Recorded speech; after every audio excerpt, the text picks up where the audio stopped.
Bien, et ben, nous voilà réunis une nouvelle fois ensemble et avec beaucoup de plaisir pour une nouvelle table ronde sur l'intelligence artificielle et la cybersécurité.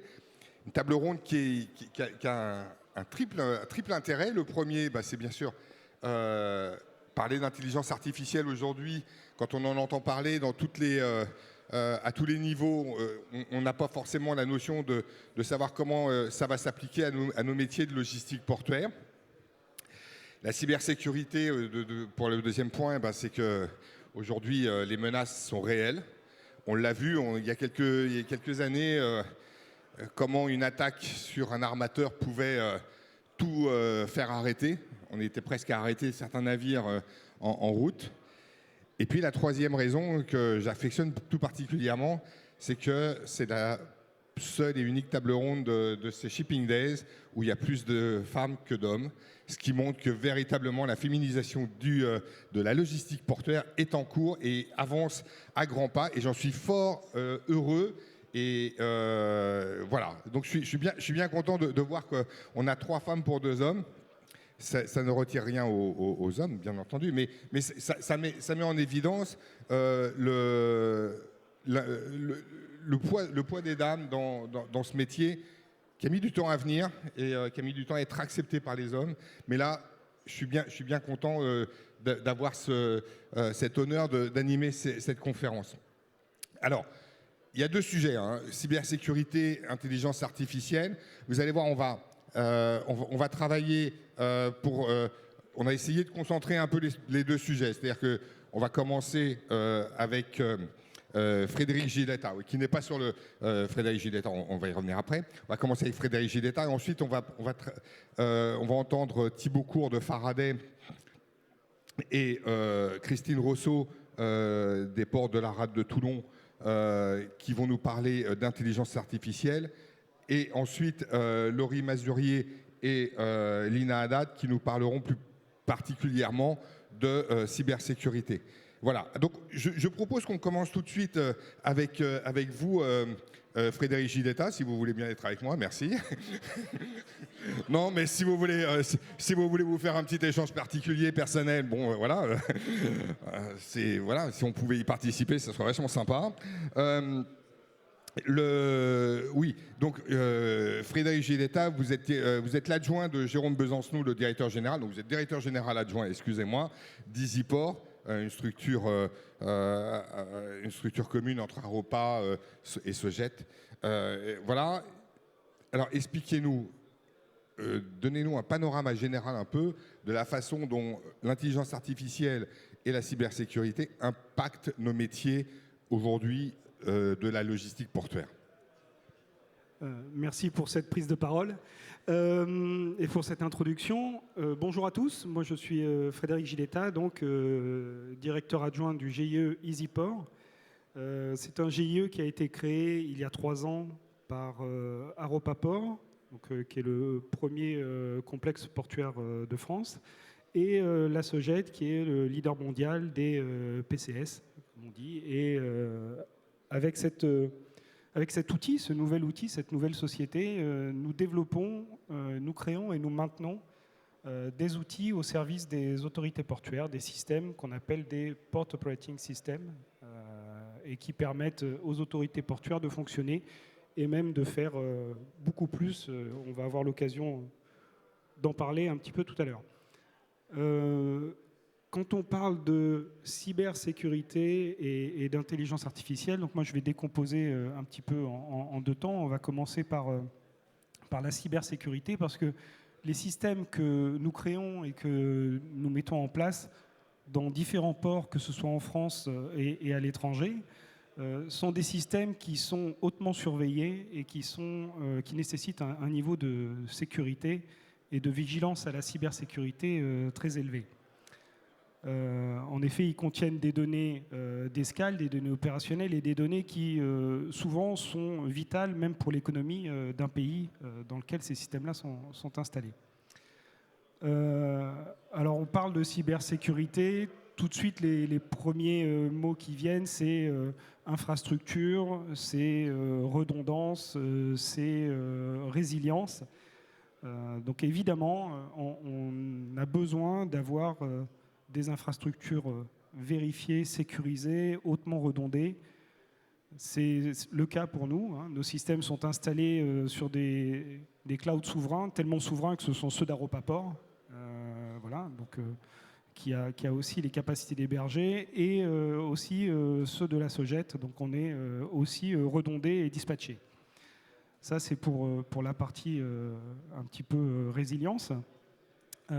Pour la partie cybersécurité, pour que des outils tels que les nôtres soient constamment surveillés et constamment, on va dire, protégés, l'idéal, c'est d'être derrière un WAF, derrière des outils, alors je ne vais pas aller trop dans la technique, mais ce sont des firewalls applicatifs, des outils qui vont vérifier que les systèmes ou les utilisateurs qui vont se connecter sont bien légitimes à le faire et vont faire des opérations qu'ils ont le droit de faire.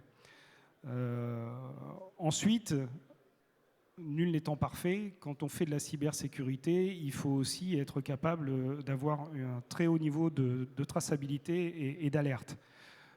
Comme on dit toujours, la question, c'est pas est-ce que je vais me faire attaquer, c'est quand je vais me faire attaquer. C'est une certitude, tous les systèmes vont le subir un jour ou l'autre. Et pour ça, il y a des outils que nous avons et que nous mettons à disposition de nos clients quand ils utilisent nos systèmes. Ce sont ce qu'on appelle des SOC, Security Operations Center, qui vérifient en temps réel la compatibilité de nos systèmes avec des bases de données d'attaque et des attaques qui sont répertoriées partout dans le monde. Donc ça, c'est pour la partie un petit peu infrastructure. Mais les systèmes tels que nous les développons et tels que vous les utilisez doivent aussi être prévus pour être cyber-résilients à la source. Et donc là, on parle de Web DevOps quand on fait du développement web, c'est-à-dire que ces outils sont développés avec des méthodologies et des contrôles et des audits réguliers et en permanence pour vérifier qu'on évite au maximum, encore une fois, hein, nul n'est parfait, mais on évite au maximum les failles de sécurité. Donc c'est ce que nous mettons en œuvre au sein d'EasyPort quand nous développons nos produits, et notamment le produit EasyPOS. Merci Frédéric. On pourra peut-être revenir après sur d'autres points, mais on a 1 heure, donc je voudrais avoir un peu un temps de parole un peu équivalent pour tout le monde. Je passe la parole au deuxième minoritaire dans cette table ronde, Thibaut Court de Faraday. Donc Faraday, on va avoir des slides. C'est pas forcément bien connu au niveau du monde de la logistique portuaire. Si vous pouvez nous dire en 2 mots ce qu'est Faraday, et puis nous expliquer un petit peu comment l'intelligence artificielle va peut-être nous changer certains métiers.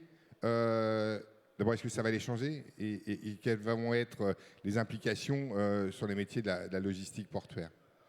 Thibaut, à vous. Très bien, ravi de vous parler un peu d'IA ce matin. Donc on entend beaucoup parler d'IA dans la presse, dans les journaux, c'est très tendance. Mais ce qui est aussi un peu plus subtil, c'est la manière dont l'IA va venir être appliquée dans différents métiers. Et là, on rentre quand même dans du spécifique. Donc Faraday, ça a été créé pour être capable de rendre applicable l'IA dans les métiers du maritime, que ce soit pour les armateurs, pour les affréteurs, pour les agents ou pour les ports. Donc je vais vous montrer ce matin quelques exemples d'applications très concrètes, et vous allez pouvoir percevoir la manière dont ça va être amené à transformer vos métiers dans les années qui viennent. On va passer à la slide suivante, s'il vous plaît. Alors, il y a un premier constat. À gauche, c'est la manière dont le shipping a été opéré dans les 20 dernières années. Vous aviez des navires qui étaient peu connectés. La connexion Internet à bord, elle coûtait cher, hein, connexion satellitaire. Ce qui fait que l'industrie s'est structurée en envoyant ponctuellement des emails avec des pièces jointes. Donc le commandant, il active sa connexion quelques heures par jour, il prépare ses mails en offline sur son ordinateur et puis il les envoie. Donc à terre, tout s'est structuré pour pouvoir traiter du mail. Alors le mail, c'est bien, mais c'est pas hyper pratique parce que c'est pas des données structurées. Quand vous avez un PDF ou un Excel, c'est pas facile, donc il faut des grosses équipes avec des boîtes mail partagées qui gèrent l'ensemble. Le nouveau paradigme qui arrive, c'est que depuis quelques mois, vous avez dû voir passer la 5G qui marche bien et qui marche bien au-dessus de tous les océans. Ça permet aux navires d'accéder à des systèmes, ce qu'on appelle SaaS, donc Software as a Service, qui s'utilisent sur le web. Et ça facilite aussi le partage de données en temps réel avec des pièces jointes volumineuses stockées sur des serveurs. Et ça, c'est un bon terrain de jeu pour l'IA. Parce que alors, l'IA, ça c'est traiter des mails, bien sûr, mais plus vous avez de la donnée structurée alimentée en temps réel, plus vous faites des choses hyper sympas dans votre gestion opérationnelle à terre. Donc ça, déjà, c'est un premier changement et c'est ce qui rend l'usage de l'IA dans le maritime encore plus favorable. On va passer à la slide suivante. Alors, bon, l'IA, il faut retenir que ça bouge très très vite. Même pour nous qui sommes une boîte tech, donc on est né là-dedans, on trouve que c'est rapide. Alors déjà, en un an, ça fait un an qu'on vous parle d'IA. L'IA en 2024, c'est plus la même qu'en 2025. En 2024, l'IA, c'était quoi? C'était vous uploadez de la donnée, donc ça peut être du PDF, du mail, des bases de données, ce que vous voulez. Vous avez une IA qui les processe et puis vous leur posez des questions avec ce qu'on appelle un prompt et vous obtenez une réponse. Alors ça, c'est vachement pratique. Il y a pas mal d'applications qui sont déjà possibles. On va en parler juste après. C'est plutôt de la lecture. L'IA va venir lire de la donnée et vous la restituer sous un format plus intelligible, plus compact. En 2025, c'est déjà plus ça. On est déjà passé à la suite. Depuis 3 mois, on parle des agentic AI. Et là, c'est des IA qui font des actions. Donc en gros, vous lui dites merci de me faire ça. Quand tu reçois ce mail-là, va mettre à jour tel ou tel système, envoie un autre mail ou fais une passe à un autre agent IA qui va faire une autre tâche. Donc ce que vous voyez en bas, il y a du bleu, il y a du rouge et il y a du vert.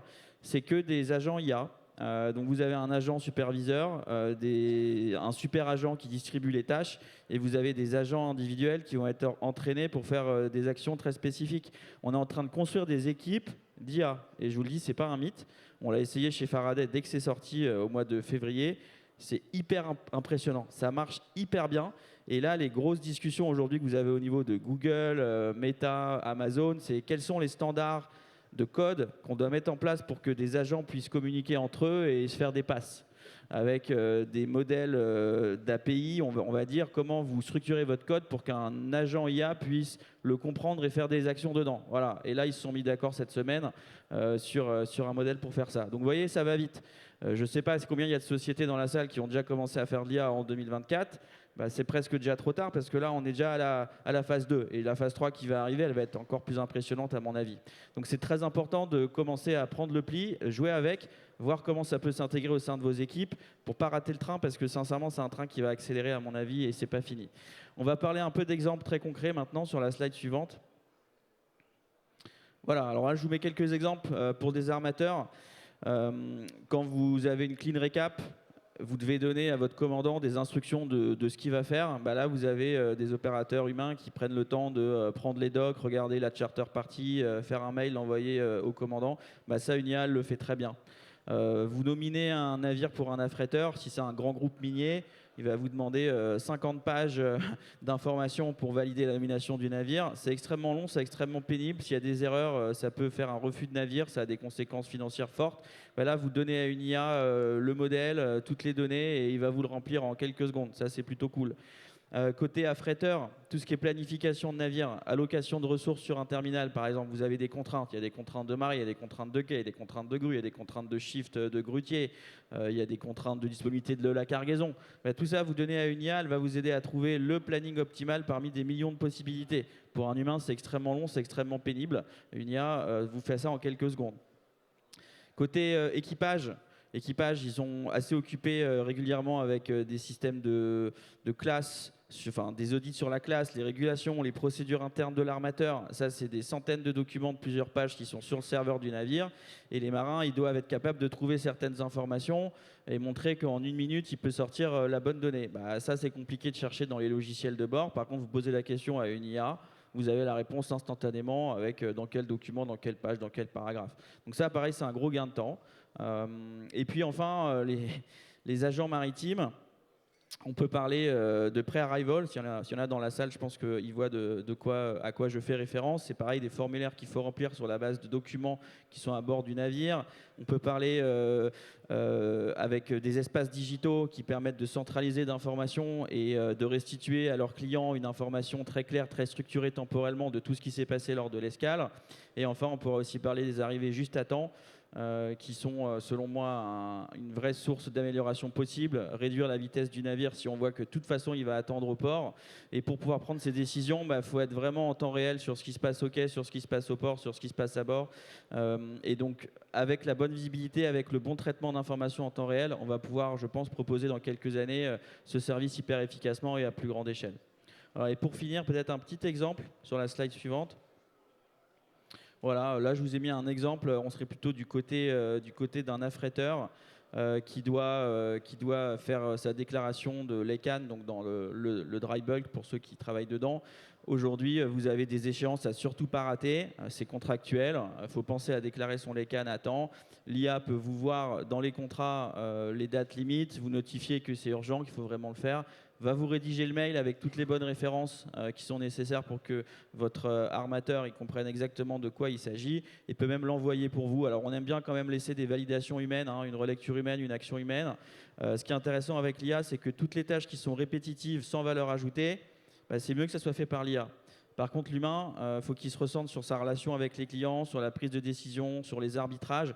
Pour moi, l'IA, elle est là pour vous suggérer des actions, pour vous suggérer des modes opératoires, mais ça reste l'humain qui, du coup, a plus de temps pour prendre ses décisions et pour être au contact de ses clients. En tout cas, nous, c'est comme ça qu'on le voit. Donc, on aime bien laisser des étapes de validation finale à l'humain, mais qui, du coup, en un clic, va pouvoir jouer son rôle plutôt que d'avoir passé 3 heures à remplir des formulaires ou à chercher la bonne information parmi des dizaines de documents. Donc, voilà des exemples de ce qu'on fait chez Faraday. N'hésitez pas à venir nous voir sur le stand si vous voulez qu'on vous montre plus en détail des cas concrets, que vous soyez armateur, affréteur, port ou agent portuaire. On aura des solutions sympas à vous montrer qui vont sans doute vous donner des idées pour les mois à venir. Mais merci Thibaut. Et c'est vrai que là, vous avez mis le doigt sur un sujet sur lequel on reviendra peut-être un peu plus tard. C'est le problème de aujourd'hui, l'IA va-t-elle supplanter du personnel? Va-t-elle entraîner des licenciements, certainement changer les métiers, mais dans quelle mesure et jusqu'où? C'est véritablement la question. Pour des personnes comme moi qui ont connu le tout papier, où on envoyait même des fax, voire des telex il y a 30 ans, on a un petit peu dépassé. Moi, bon, je m'en fiche, c'est bientôt fini, mais on se fait vite dépasser par tout ça. Donc, ça peut être un sujet sur lequel on reviendra. Je me tourne vers vous, Christine Rousseau. Vous êtes directrice générale des ports de la rade de Toulon. En matière d'IA, vous avez une approche qui est assez intéressante, notamment sur d'accompagner l'IA avec des outils. Parce qu'avoir l'IA, c'est bien, ce que vient de nous expliquer Thibaut Court, avoir l'IA, c'est bien, mais il faut aussi avoir des outils pour ça. Alors, est-ce que vous pouvez nous en dire un petit peu plus? Mais déjà, merci de m'avoir invité. Et, très bon salon, en tout cas très convivial et intéressant. Alors, je me permettrai juste de faire un petit aparté, parce que par rapport à mon voisin de droite, il a dit quelque chose de très important, c'est à la vitesse à laquelle ça va. Et je vais donner un exemple qui n'a rien à voir avec le maritime, et c'est une expérience personnelle. J'ai mon fils qui a une société aux États-Unis, qui avait des développeurs, et aujourd'hui, il n'a plus de développeurs. Toute son équipe de développeurs, architectes, enfin tout, je ne suis pas une experte sur le sujet, mais en tout cas, toute son équipe aujourd'hui, c'est de l'IA. Donc lui, en tant que CTO plus co-investisseur, enfin co-gérant de la société, aujourd'hui, il n'a plus d'équipe de développeurs et ça fonctionne extrêmement bien. Voilà, c'était juste pour axer et pour les personnes présentes dans la salle, ce sujet, oui, c'est important de le prendre, de l'anticiper, de le comprendre déjà. Donc moi, je vais me permettre de parler un peu de façon sur quelques éléments clés. Alors, bien sûr, ce n'est pas du tout exhaustif, qu'on soit clair sur le sujet. Donc, on peut passer au slide suivant, simplement pour dire que oui, l'intelligence artificielle, c'est indispensable pour nos métiers, aujourd'hui et surtout demain. et que en fait déjà c'est une approche systémique. C'est-à-dire que regarder l'IA sans regarder le réseau peut être à un moment donné un frein sur la performance des outils IA. Donc ça, c'est le premier point. Deuxième point, c'est les objectifs que l'on souhaite nous mettre en place et qu'on met en place au niveau du port de Toulon. C'est vraiment pour l'ensemble de la communauté portuaire. Donc que ça soit trafic, mais aussi tout ce qui sont les entreprises qui sont présentes sur le territoire portuaire. Et en fait, le sujet, c'est relever les défis de demain et donc d'être plus compétitif. Excusez-moi. Donc ça, pour nous, c'est important. Donc pour moi, je vais l'aborder sur deux volets. Donc on peut passer au slide suivant. Il y a le volet intelligence artificielle générative, d'accord. Et puis il y a le sujet comment on utilise l'IA sur des applications opérationnelles au niveau portuaire. Donc, sur l'intelligence artificielle générative, en fait, nous, ce qu'on a décidé au port de Toulon, c'est en fait d'intégrer l'IA dès l'année dernière pour toutes les fonctions support. Donc, toutes les fonctions support aujourd'hui travaillent avec des outils IA. Donc, en fait, on a des outils Deep Research, on a Dust, on a plusieurs outils et en fonction des services, il y a des utilisations. Donc ça va à la com, marketing, la finance, etc. Donc on est dans cette dynamique-là. Alors on n'est pas des experts, on apprend. Donc moi ce que je retiens aujourd'hui de l'expérience, c'est qu'en fait, ça permet de faire monter les équipes en compétences. C'est-à-dire, comme me disait aussi mon voisin, à un moment donné, on doit se concentrer sur la création de valeur humaine. Et le courant, entre guillemets, c'est être plus réactif sur le courant. Et en plus, ça aussi permet d'améliorer donc, les compétences et aussi les connaissances. Par contre, ce qui est essentiel, c'est de garder l'esprit critique. C'est-à-dire que tout ce qui sort des analyses qui sont faites via l'IA, il ne faut pas les prendre telles quelles, il faut continuer derrière à avoir cet esprit critique. Donc, on ne peut pas remplacer l'esprit humain dans ce sens-là. Donc ça, c'est le premier volet. Le deuxième volet, c'est au niveau des opérations. Donc nous, on a fait le choix de partir sur des sujets de logistique et de sécurité sûreté. Donc généralement, souvent, dans le monde, différents ports ont des projets autour de l'IA. Et souvent, c'est autour de la sûreté, souvent autour des sujets de sûreté, sécurité. Donc nous, en fait, on a pris un projet autour de la logistique et de la sécurité sûreté et de l'environnement. Donc on est parti en fait avec un projet IA couplé avec des drones qui vont nous permettre en fait de travailler sur on a déjà fait des tests des flux de logistique et aussi sur le comptage des véhicules, puisqu'on est un port où on a un certain nombre de véhicules, puisqu'on fait de l'import-export de véhicules, donc du roulier. Donc nous faciliter en fait le travail de sécurisation et de mesure en fait des espaces occupés. Je le fais simple et rapide. Hein. Et après sur les sujets sûreté, bien évidemment. Et en fait, grâce à en prenant, au début je vous parlais de systémique, donc c'est-à-dire qu'en fait derrière on décide aujourd'hui de partir sur la 5G privée. Parce que derrière, en fait, on va faire des économies d'échelle aussi sur les sujets d'infra au travers de la 5G. Et puis aussi déployer, et vous avez ici à peu près le type d'applications portuaires que l'on peut avoir. Alors ça va sur la sûreté, ça va sur les opérations logistiques, je vous ai donné un exemple qu'on est en train de mener, sur les sujets de véhicules autonomes, etc. etc. Et donc en fait, c'est en couplant les deux, 5G et IA, qu'on va en fait créer ce réseau robuste. Et l'objectif, en fait, c'est sûreté. Nous, à Toulon, je vous rappelle qu'on est quand même le premier port militaire d'Europe. Donc la sûreté, on connaît et on est sensibilisé, la cyber en particulier. Donc je ne reviens pas sur la cyber puisque c'est un sujet qui est traité à part, enfin qui est traité par mes collègues présents sur scène. Donc premier, sûreté, indispensable. 2, performance. Et 3, ne pas oublier les hommes. C'est-à-dire qu'en fait, tout ce qu'on met en place aujourd'hui, en particulier sur l'aspect opérationnel, moi les équipes, je les fais monter en compétence. C'est-à-dire que demain, ils vont piloter des drones. Voilà. Ils vont piloter des drones, ils vont faire les analyses sur le terrain, voilà, les agents de sûreté aussi. Enfin bon, voilà. Donc en fait, c'est ça notre approche. Donc une approche toujours extrêmement pragmatique. On est rentré par des projets, on fait des proof of concept et derrière on déploie. Je vais m'arrêter là. Je ne peux pas prendre trop de place, mais en tout cas, je suis prête à répondre à vos questions et rentrer un peu plus dans le détail si vous le souhaitez. Merci beaucoup, Christine. En effet, on pourra un peu après refaire un tour de table sur pour approfondir un certain nombre de sujets qui ont été effleurés sur ces premières interventions. Je me tourne vers Laurie Mazurier. Laurie est directrice commerciale de Sogec. Non, on ne va pas te demander où est parti Hervé Corned, puisque c'est la grande question du monde portuaire dans ce moment. Maintenant, on s'en fiche.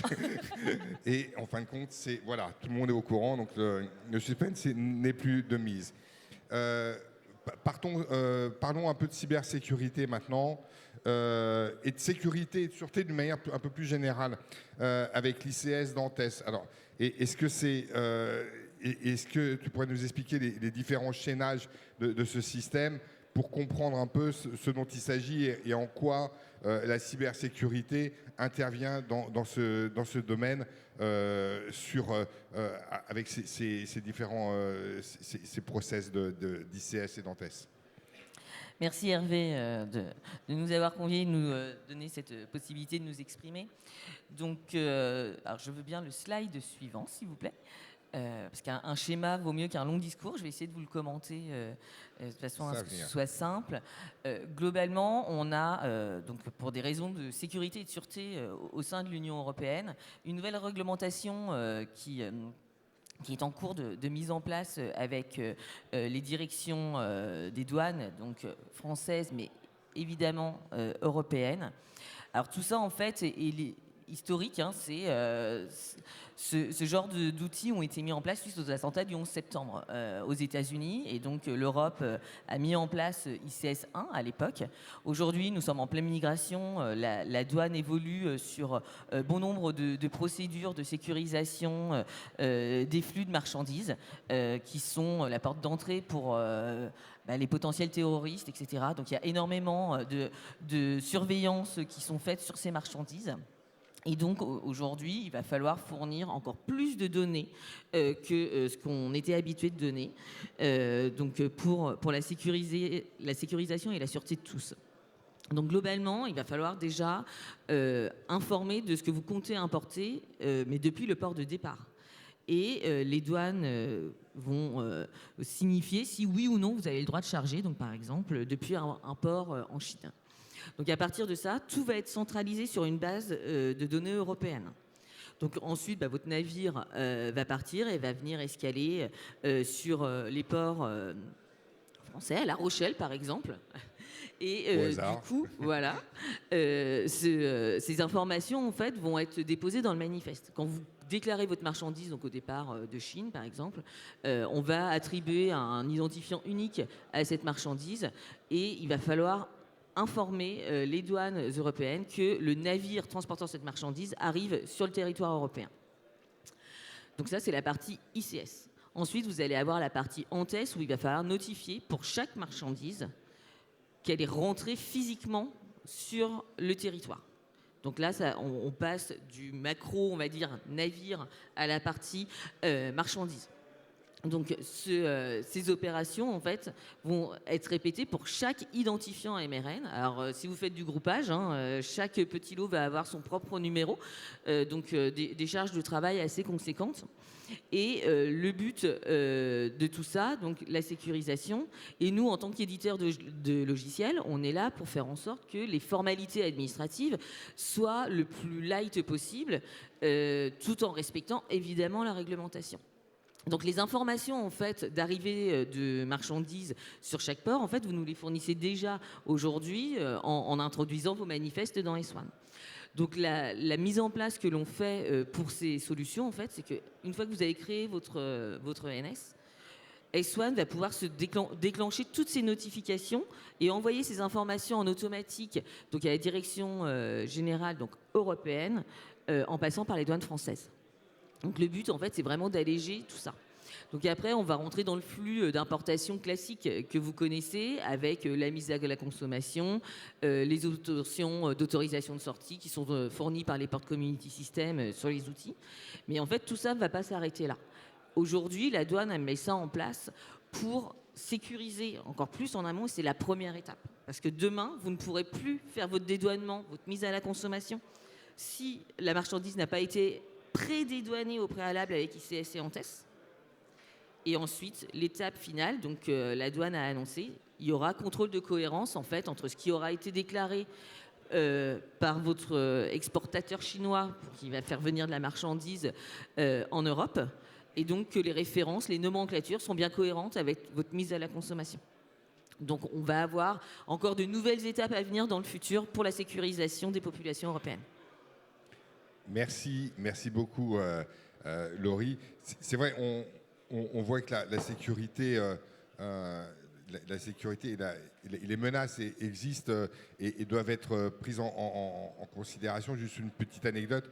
Un site comme Port et Corridor, qui bon, pas professionnellement un très très bon site, je dois le dire, mais a été l'objet d'attaques. C'est-à-dire qu'un matin, je me réveille, page blanche, plus rien.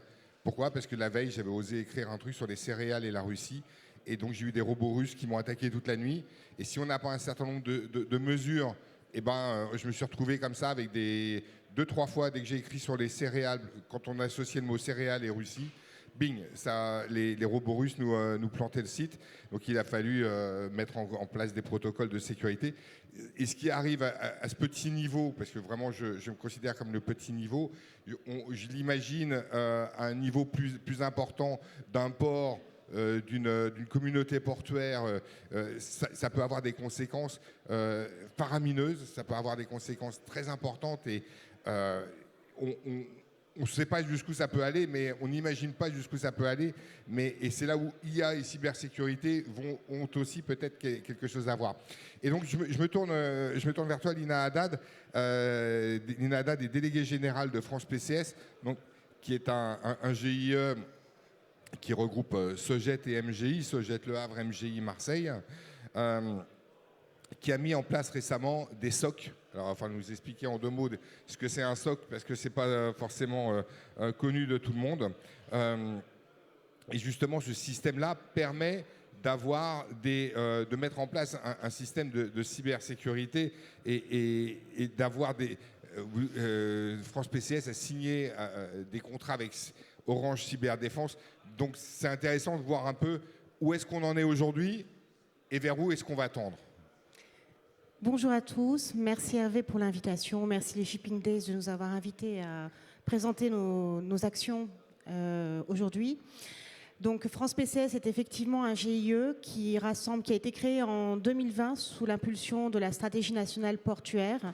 France PCS rassemble donc MGI et Soget, les 2 éditeurs français de solutions numériques portuaires et logistiques. Alors, diapositive suivante, s'il vous plaît. Voilà. Alors, aujourd'hui, à travers le GIE, France PCS les ports community system couvrent toutes les places portuaires que vous pouvez voir sur cette carte, c'est-à-dire 99% des flux import-export de marchandises sont couverts par nos solutions Port Community System. Alors, un Port Community System, c'est quoi ? Très rapidement, c'est une plateforme communautaire qui permet à tous les acteurs de la logistique portuaire d'interagir entre eux, en tout cas des données sont déversées sur cette plateforme et chacun peut récupérer l'information dont il a besoin, tout ça pour faciliter le passage de la marchandise au niveau portuaire. Donc aujourd'hui, nous avons plus de 20 communautés portuaires qui sont équipées par ces systèmes. Comme je l'ai dit, 99% du fret national passe par nos systèmes. Plus de 300 millions de messages sont échangés par an. 30 000 utilisateurs également utilisent nos systèmes. D'où l'intérêt de sécuriser et cybersécuriser nos plateformes. Alors, dans ce cadre-là, France PCS a mis au cœur de sa stratégie les actions au niveau cyber. Au niveau cybersécurité. Premièrement, nous avons adhéré dès 2023 à France Cyber Maritime, qui est l'association qui représente qui regroupe tous les acteurs cyber du secteur maritime. Par ailleurs, nous avons déployé également des actions de sensibilisation à destination des utilisateurs. C'est un axe fort aussi pour nous. Et dernièrement, nous avons signé un partenariat effectivement avec Orange Cyberdéfense. Donc l'objectif pour France PCS, comme vous le voyez, on couvre toutes les places portuaires. Donc l'idée c'était de mettre en place d'abord pour nos systèmes, pour les Port Community Systems, un SOC, donc un Security Operating Center. C'est un centre qui permet de surveiller les opérations, de surveiller toutes les attaques qui pourraient arriver et également de mettre en place les mesures pour protéger nos systèmes. Donc nous avons choisi effectivement de nouer un partenariat avec un acteur de premier plan, Orange Cyberdéfense, qui est leader européen sur les questions cyber, sur les solutions cyber.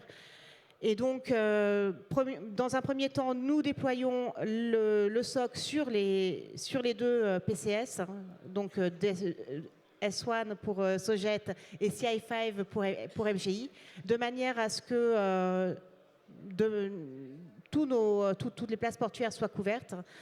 Et par ailleurs, dans le cadre de cet accord avec Orange Cyberdéfense, nous souhaitons déployer plus largement et proposer des solutions adaptées à tous les acteurs portuaires, tous les acteurs de la logistique portuaire, donc manutentionnaires, transitaires, autorités portuaires, voilà. Donc le choix s'est orienté vers cet acteur-là, effectivement, parce qu'il est leader européen, mais également parce qu'il permet à la fois de proposer des solutions pour protéger des petites structures, mais également des plus grandes structures, comme les autorités portuaires, par exemple, qui nécessitent ce qu'on appelle une protection, un SOC P10, pour protéger des systèmes d'information d'intérêt vitaux. Donc voilà, ce partenariat nous permet de couvrir très largement tous ces secteurs-là. Donc le choix, alors France PCS, on est positionné, on va dire, au niveau national. Et donc l'idée, c'est de déployer une fortification, moi j'aime bien parler d'une fortification Vauban du numérique et du 21e siècle, de manière à renforcer l'attractivité et la compétitivité surtout de nos ports, des ports français, en évitant les attaques. L'idée, c'est qu'en étant tous sous un SOC mutualisé, déjà pour France PCS et ses membres, c'est de pouvoir identifier une attaque, la repérer et la neutraliser. Et donc, c'est un élément pour nous d'attractivité très fort. Voilà. Juste une petite précision, parce que je sais, tu es dans le truc, donc pour toi, pour vous tous, même, c'est peut-être évident. Quand tu parles de normes P10, c'est quoi précisément? C'est des normes qui s'adressent à quoi? Voilà, faut pas la détailler, mais juste pour expliquer un peu le principe de cette norme. Alors, l'idée, c'est que dans le cadre de... Alors, si je dis des bêtises, il faut me reprendre aussi, il ne faut pas hésiter. Ah bah mais, si tu dis des bêtises, ça va pas dans le faire. Dans le cadre de la directive NIS 2, certains organismes sont des organismes d'intérêt vitaux, qui doivent être protégés d'une certaine manière. Hein. Donc, on a les CHU, on a les autorités portuaires.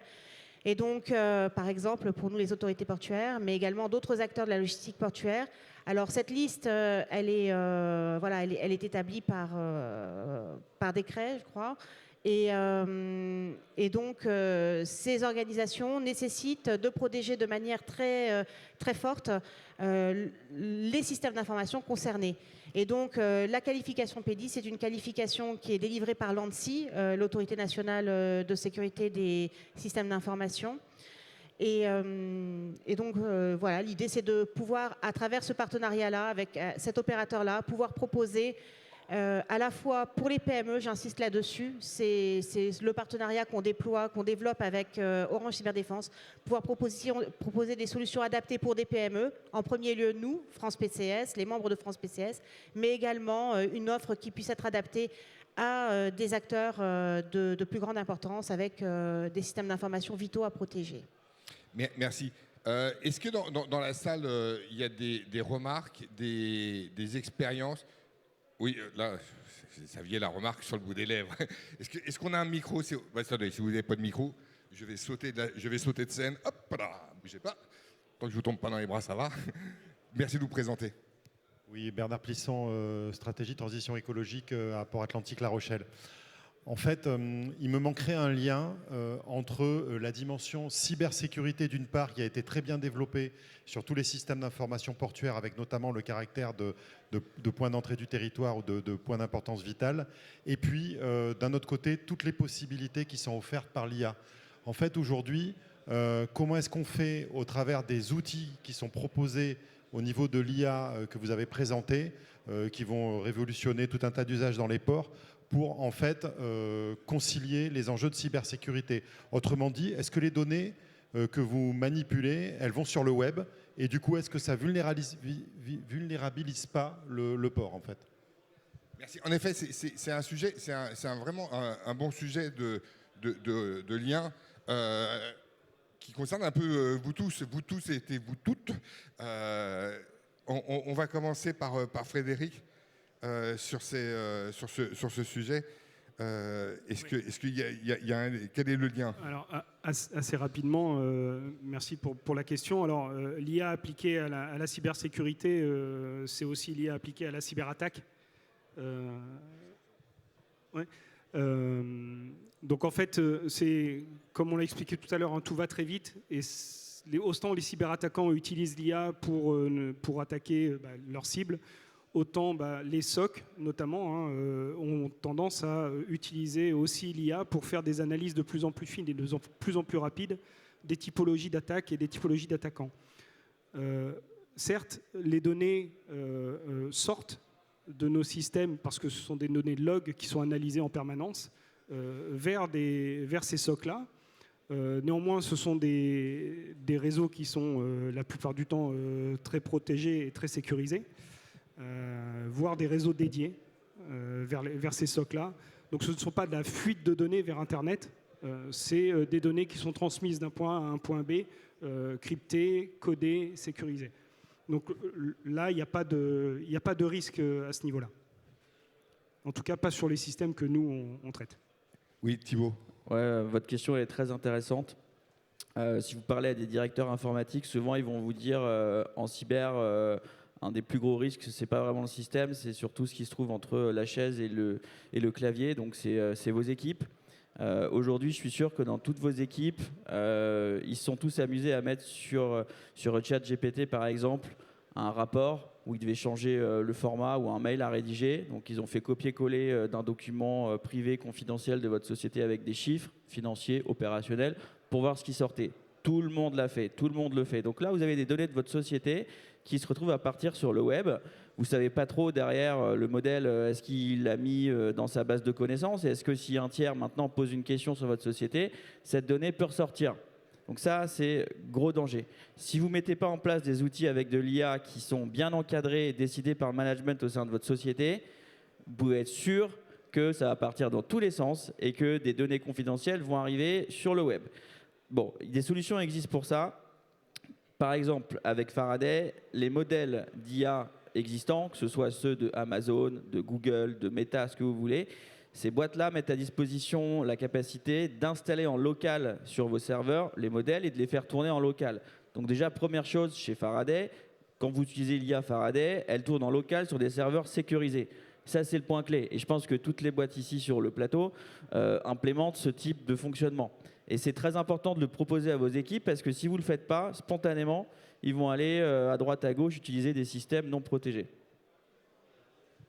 Merci. Christine. Oui, voilà. Et je vais apporter un élément supplémentaire sur le sujet de la 5G, 5G privée. De fonctionner aussi en réseau fermé par rapport à des utilisations au niveau opérationnel. Mais je rappellerai, voilà, c'était juste un élément complémentaire par rapport à ce qui vient d'être dit. D'accord. Alors justement, ça permet, c'est un sujet intéressant.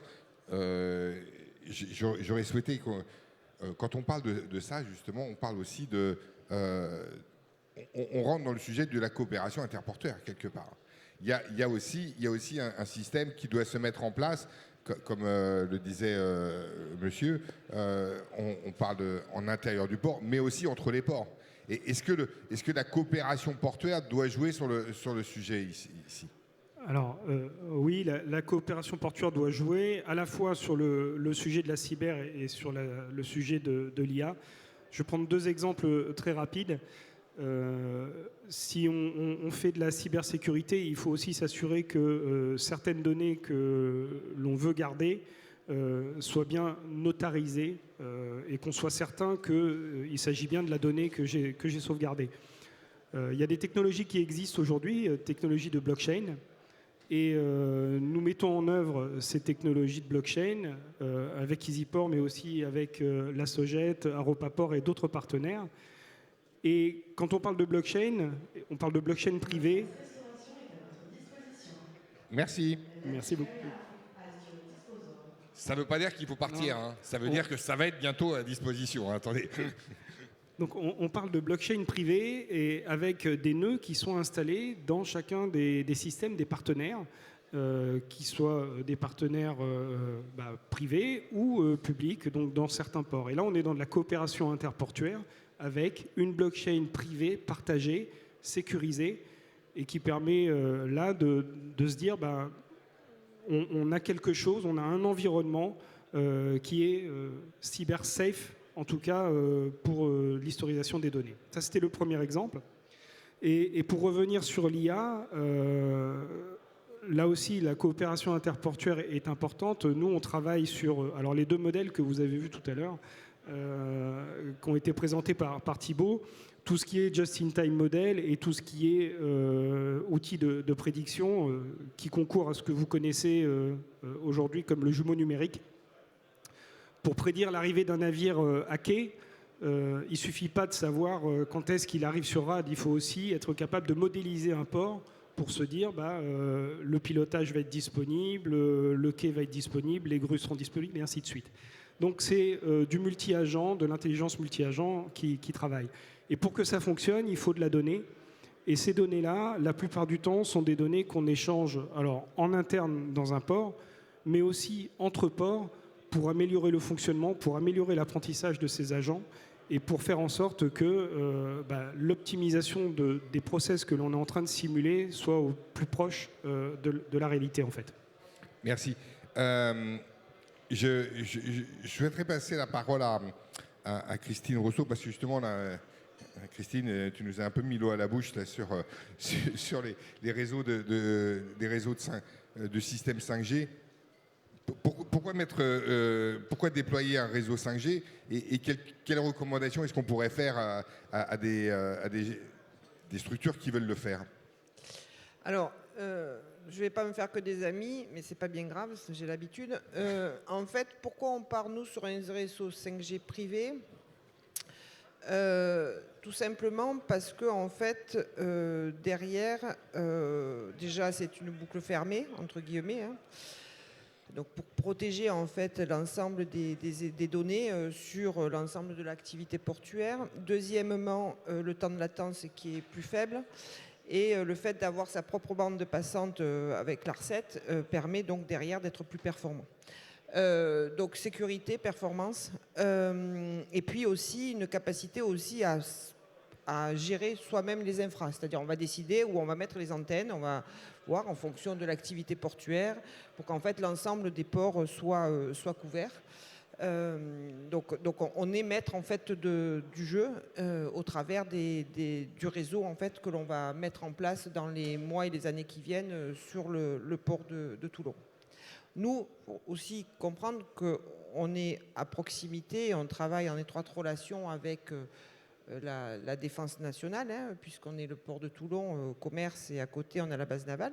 Donc on a aussi des obligations très très fortes sur le sujet de la maîtrise en fait des éléments que l'on a certes dans les ports, comme tous les ports, mais aussi sur les éléments qui peuvent à un moment donné sortir et pouvoir servir à des acteurs malfaisants au niveau national. Donc nous, on va partir, on a déjà pressenti un partenaire sur le sujet et on travaille sur ces 3 thèmes, c'est-à-dire cyber, on a parlé, IA et 5G. Et pour nous, c'est vraiment un projet systémique. Et on travaille vraiment par projet, c'est-à-dire qu'en fait, on n'a pas dit, allez hop, je prends toutes les applications possibles qu'on peut avoir dans les ports et puis je vais mettre en place l'IA et je vais prendre tous les sujets que vous avez vus sur le slide qu'on a présenté. Non, on y va par projet.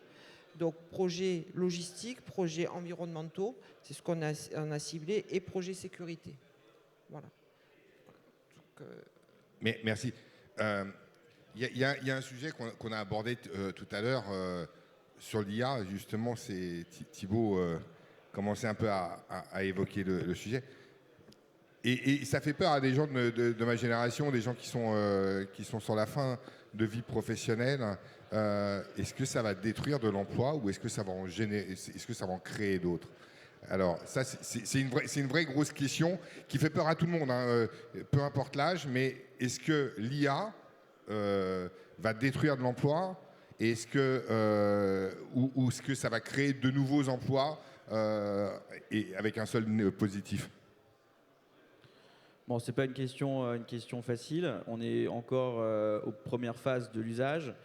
On aura la réponse dans quelques années, mais ce qui est sûr, c'est que ça va en tout cas transformer les métiers tels qu'ils sont faits. Il y a tout ce qui va être tâches manuelles, répétitives. Il ne faut pas se leurrer, hein, une IA fait déjà plus vite et mieux. Donc des personnes qui auraient un métier exclusivement là-dedans, oui, je pense il y a des bonnes raisons de s'inquiéter. Par contre, dans le monde maritime, si on prend le métier d'un agent, par exemple, il y a aussi une dimension relationnelle à faire avec ses clients. Ça, une IA ne le fera jamais. Donc l'IA, ce qu'elle vous permet, c'est de recentrer votre temps et votre travail sur là où l'humain est vraiment utile, donc le relationnel. Et ça, c'est vrai pour plein de cas, mais ça dépend vraiment entre les tâches répétitives et le relation humaine. Si on prend votre métier, Hervé, par exemple, pour le journal, je ne sais pas si vous utilisez l'IA, mais pour tout ce qui va être relecture, traduction, réflexion sur une trame de questions que vous souhaitez poser suivant les thèmes, sur les thèmes qui sont très tendance en ce moment. Si vous demandez à une IA quels sont les 5 plus grands thèmes dans le maritime et qu'est-ce que je devrais mettre en place comme ligne pour le prochain salon, l'IA va très bien vous répondre. Et ça peut être super utile. Alors, est-ce qu'on va complètement vous remplacer? Non. Par contre, vous allez gagner du temps et être encore plus pertinent dans la gestion. Donc moi, ce que je dirais, c'est les métiers vont être transformés, c'est un changement. Ceux qui le subissent, ça risque d'être assez désagréable. Ceux qui, par contre, sont moteurs et vont l'apprivoiser, ils vont avoir peut-être même plus de travail, plus de volume, parce qu'ils seront plus performants et ils vont prendre plus de bénéfices sur la transformation qui est en train de s'opérer. Donc moi, je dirais ceux qui prennent le pli, ils vont avoir du positif, et ceux qui le subissent, je pense qu'effectivement, il y aura des conséquences pas forcément chouettes. Merci. Oui, alors donc l'année prochaine, ce ne sera plus moi, ce sera un chatbot qui va venir poser des questions et vous allez voir, ça va être vachement sympa. Et moi, je serai à côté, là où les bouchons se débouchent.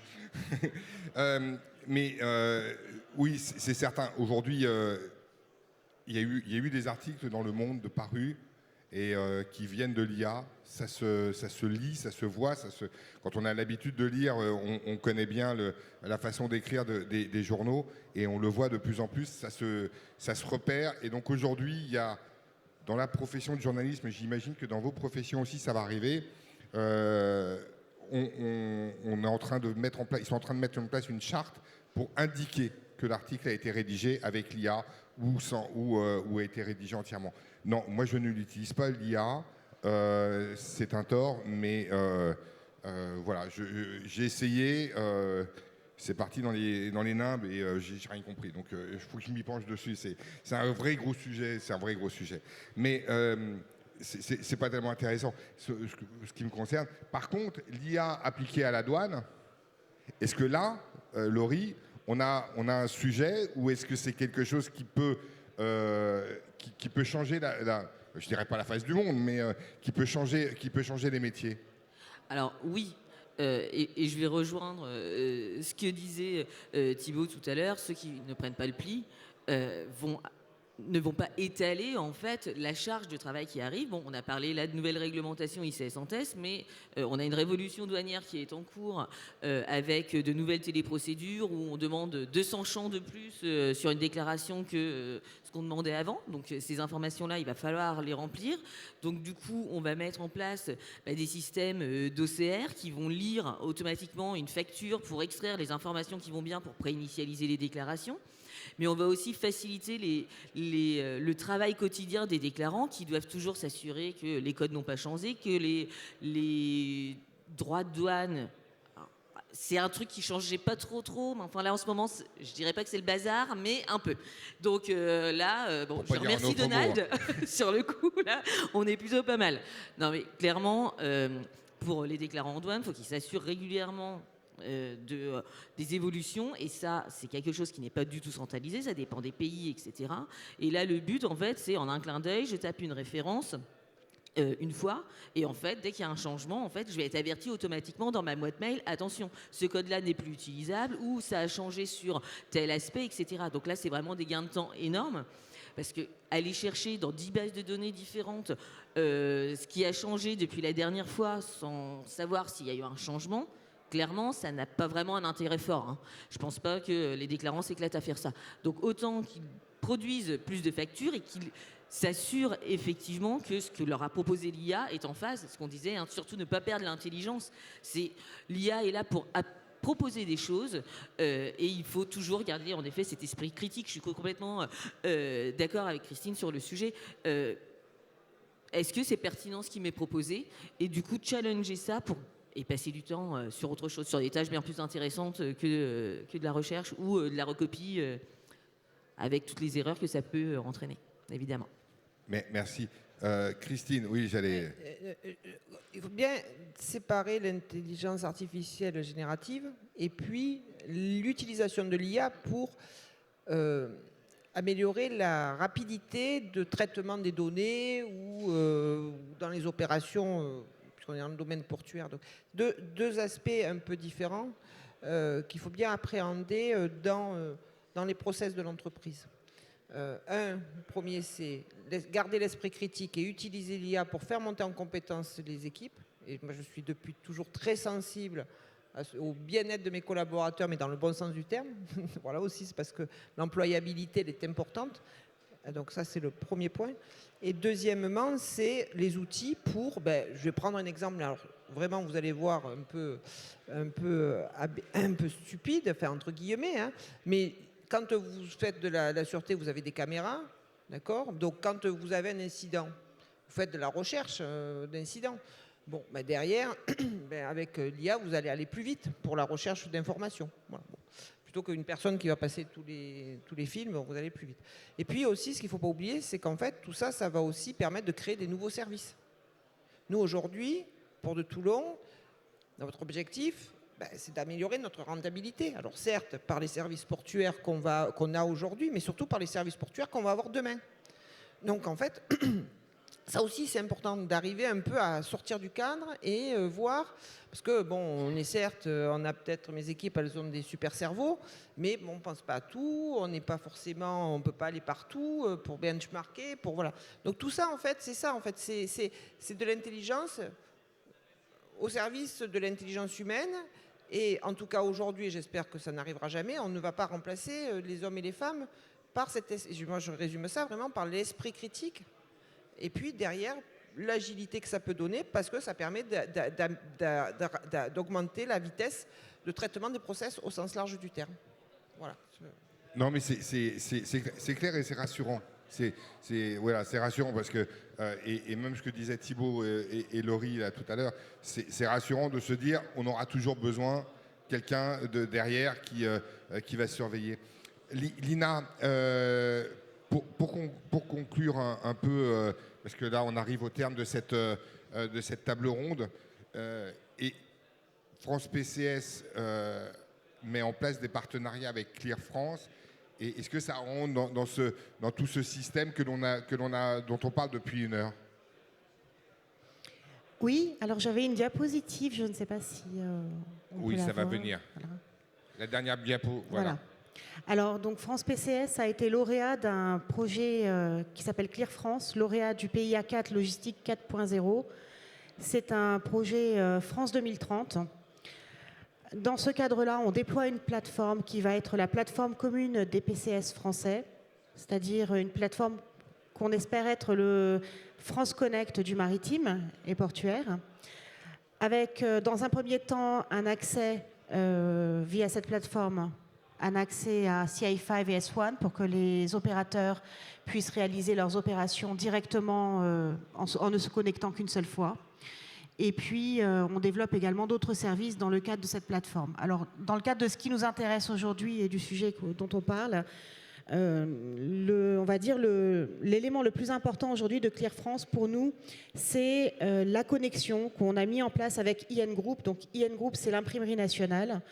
C'est le partenaire aussi de la DGITM pour l'IFTI, pour pas mal de gros projets.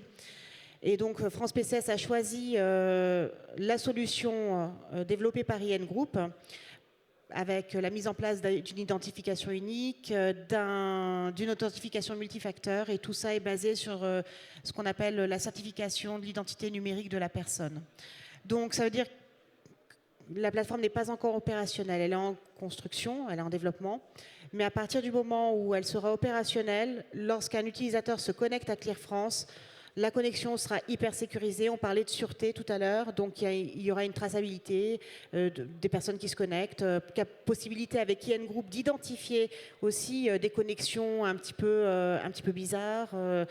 Donc on a une première sécurité avec Clear France, le module qu'on appelle Clear France Pass, donc développé avec IN Group. On a un premier niveau de sécurité. Et ensuite, le partenariat qu'on vient de déployer, qu'on vient de signer avec Orange Cyberdéfense, nous permettra d'avoir un radar global pour identifier à l'avance les menaces par ce système de surveillance, donc le SOC mutualisé. Alors, ce qui est important pour nous, et dans le cadre de France PCS, c'est dans l'ADN même des Port Community Systems, ce sont des systèmes communautaires, c'est l'approche collaborative, c'est l'approche,